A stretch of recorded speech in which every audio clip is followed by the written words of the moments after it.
Utah declared pornography a health crisis several years ago, but Brian Willoughby, a researcher who studies pornography trends, says there's still a long way to go. The black hole right now is a lack of resources. Brian says porn consumption is trending up with everyone, including kids. Most youth, their very first sexual experience will now be with pornography. He says it's all because of access to technology. Very few barriers and policy we put in place that restrict pornography for minors.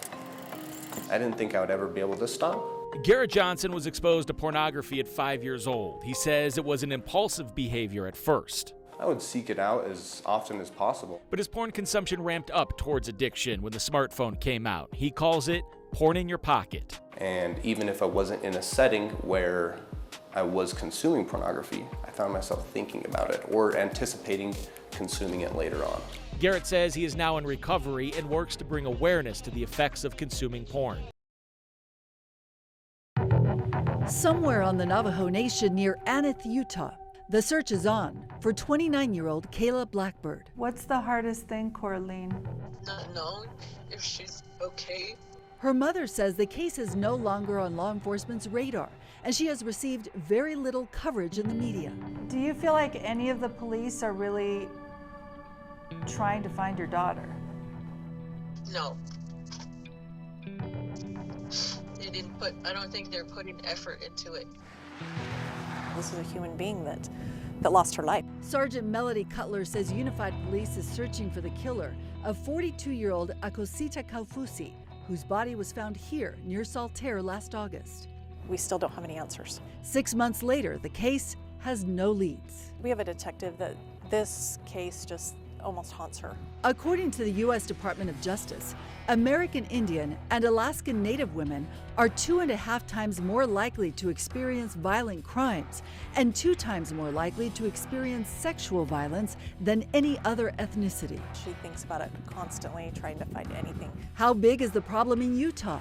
That's unclear because the state is not tracking it and there is no reliable data. The violence against Indigenous women and Two-Spirits are disproportionate. Michelle Brown, committee chair for MMIW Plus Utah, says victims in these cases are often misclassified, leading to inaccurate reporting. And there's no training really that exists for it right now on how to ensure that you're properly classifying an individual as Native American. Because of jurisdiction loopholes between federal, state, county, and tribal authorities, there is no clear data on how many Native women go missing every year and how many of those end in murder.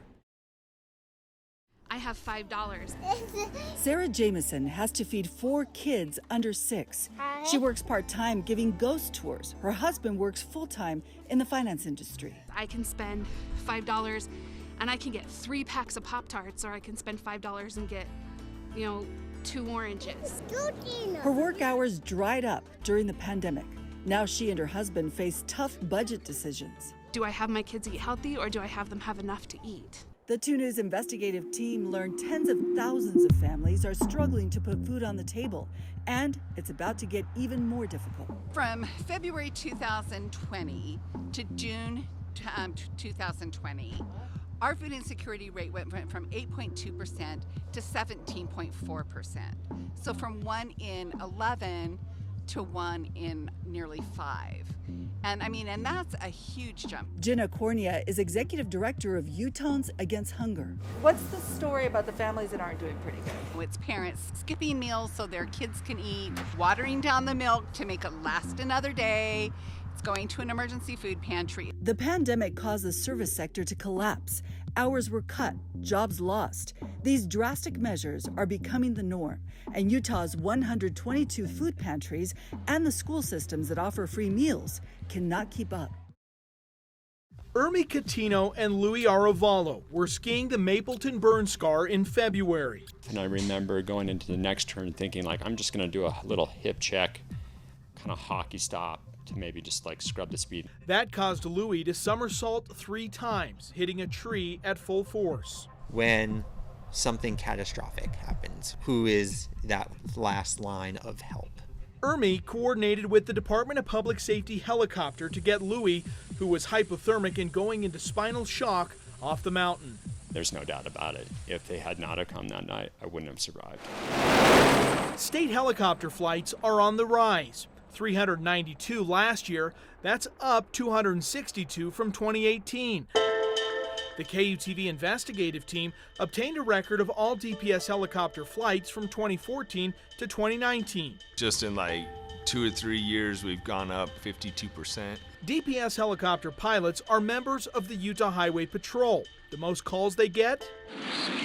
Search and rescues from sheriff's departments.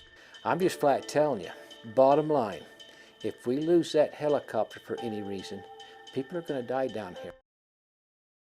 When I was lying downstairs and just in so much pain and just so miserable. Louisa Alvuaa Tupo contracted COVID in early June. Then her husband got it, and then her mother. How are our Pacific Islander Matua or our parents and our grandparents going to fight this virus off when it's been so difficult for me and I'm 31? Now this mother of two is providing outreach through the Utah Pacific Islander Public Health Coalition because COVID-19 is ravaging her community.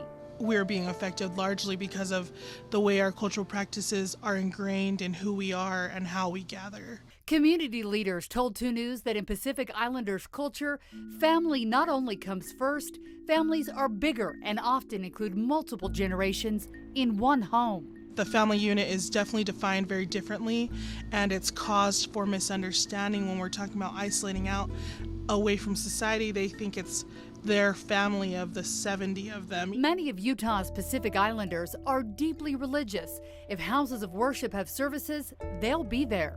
Deeply rooted in our culture is to gather. Louisa says weddings and funerals are still happening. That it's been so difficult, and it shows in the numbers of Pacific Islanders that have been affected. The figures from the Utah Department of Health are alarming. Pacific Islanders make up less than 2% of Utah's population, but they have almost 4% of COVID cases, 150 hospitalizations, and 13 deaths. Now a new hotspot is growing rapidly in Salt Lake County.